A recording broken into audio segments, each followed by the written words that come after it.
Hey everyone, we are on Module 4 for this week and moving right along. I've got a good amount of information, I think, in the module, so I'm going to try to keep my lecture brief if possible. I always say that, but it ends up being longer than I anticipate. And at the end of the module, you will find that we've got a special guest lecture.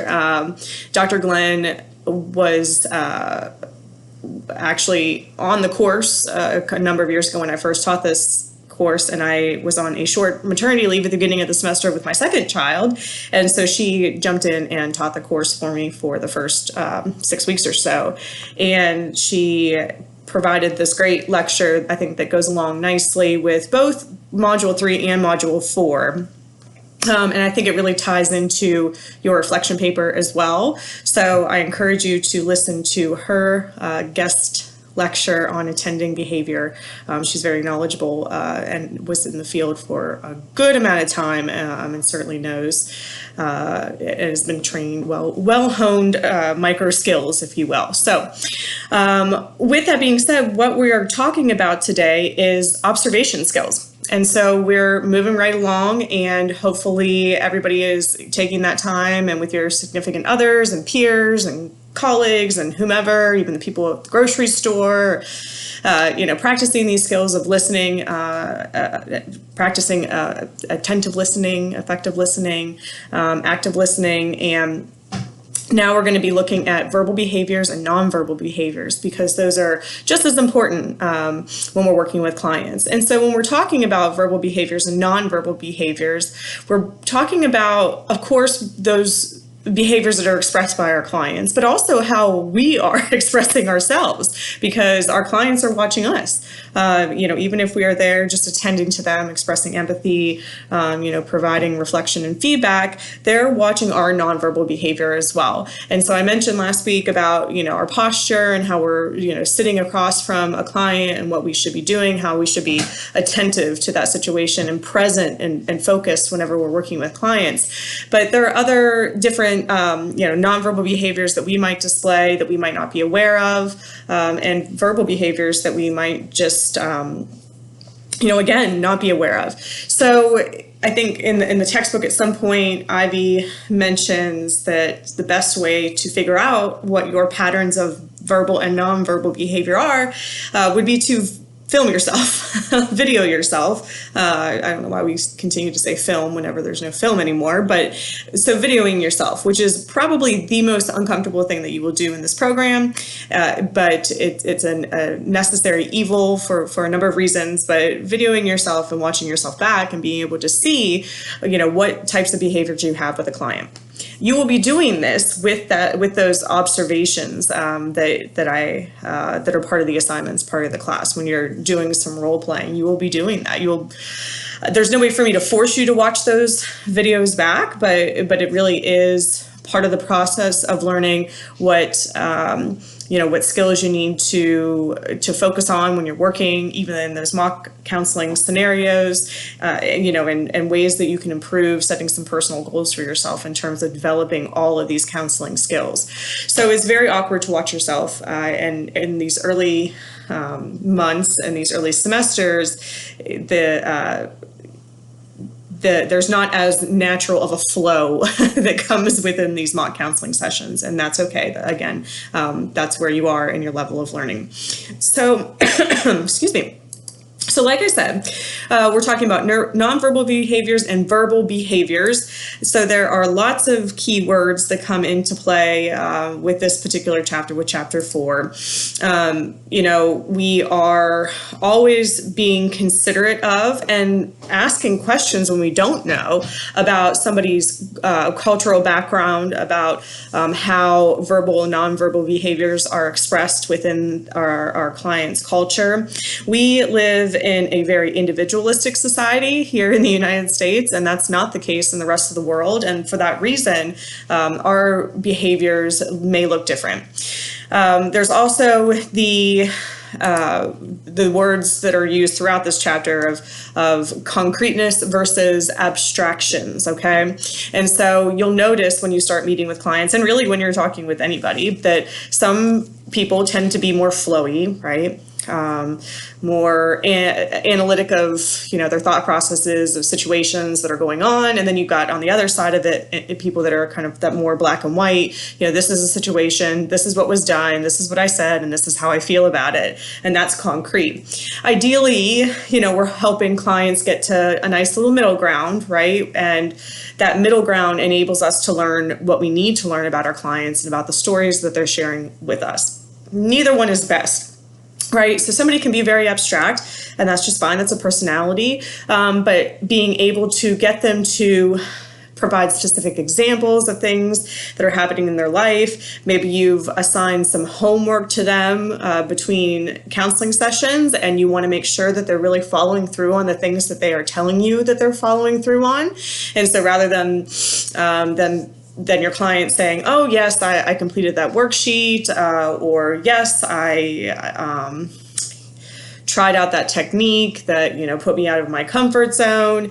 You as the counselor would follow that up with, wow, that's fantastic. Can you give me a more specific example of how that happened for you, and how you might follow up with that type of statement or that line of questioning is going to be dependent of the theoretical orientation that you're eventually choosing. But so there are different ways to ask these types of follow-up questions, but leading somebody to be a little bit more concrete in their statements so that you understand and have a clearer picture of what they actually did helps everybody in that therapeutic relationship know where the client is moving, know if the client is actually moving towards the goal that the client has set for themselves early on in those counseling sessions. And on the other side of it, somebody that's very concrete, the black and white, the yes or no, the situation was this, and I'm not going to think about it anymore.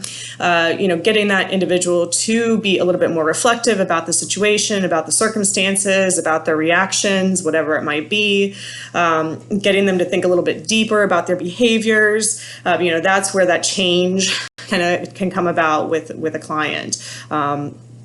So again, these are all kind of within that verbal behavior realm. So we are thinking about active listening, and we are, always being present and with our clients in the space that they come to us in, right? So we're meeting our clients where they are, and then we're adding this other layer to that counseling, that time that we're spending in that counseling session, where we're also trying to pick up on who our clients are based on their verbal behaviors, based on maybe keywords that they like to use, whether or not they can take ownership over some of the things that they are doing in their lives, their behaviors, or are they putting the blame on the others all the time and not, willing to take some responsibility. So we're listening to these keywords, we're listening to tone and inflection, we're listening to see if what somebody is saying matches those nonverbal behaviors. So that there's, again, this other level with the nonverbal behavior. If somebody is telling you an incredibly sad story about their life, but also smiling at the same time, that would be an instance where you as the counselor really have a responsibility to bring some conflict into that relationship. And conflict in counseling is not yelling, it's not screaming, it's not alienating your client. It is calling out discrepancies, and we call conflict different things depending, again, on what type of theoretical orientation you might be inclined to use. Some theoretical orientations rely more heavily on conflict. Gestalt is one where Fritz Perls just loved it, right? Person-centered counseling, not so much, and motivational interviewing, for sure, you're not going to be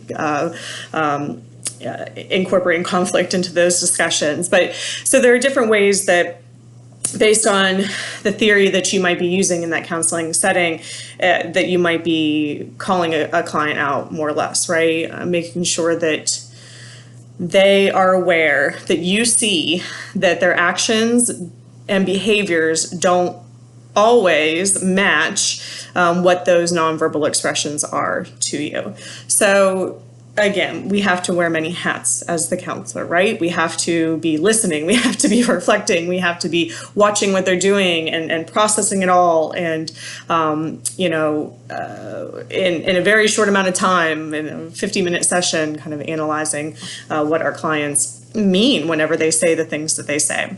Is there a hidden meaning behind things? If so, what might that be for our clients? Are they being accurate in telling us the information that they're sharing?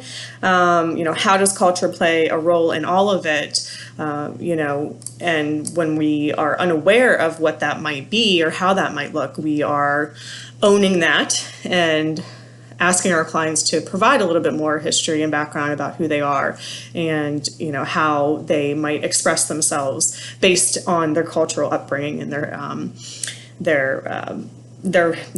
life background, right? Their history.